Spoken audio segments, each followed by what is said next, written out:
Я вам сейчас покажу ноты старинной чеченской песни. Эта песня называется «Перед казнью», то есть «Ирах улуш леканьиш». Ее играли перед повешением, да? И кто вешал чеченцев? Естественно, чеченцев казнили русские захватчики. И такая известная казнь, да, через повешение, это казнь нашего героя Байсамбура Биноевского. И я вам сейчас сыграю эту мелодию.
Чеченцы сопротивлялись России и через музыку, и поэзией, и физически оказывали, да, военным путем сопротивление русским захватчикам. За последние 30 лет, да, мы, чеченцы, отвоевали 2 войны против русских захватчиков.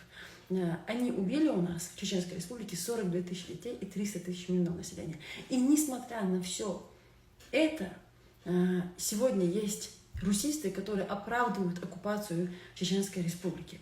И знаете, русисты, к вам обращаюсь, если бы у вас хотя бы капля гордости была, и было вот это национальное, как вам сказать, самоуважение, и если бы у вас хотя бы было немножко чувства собственного достоинства, для вас было бы западло держать силой тех, кто никогда не признавал ни вас, ни вашу культуру, ни ваш авторитет, ни вашу власть и ни ваш язык.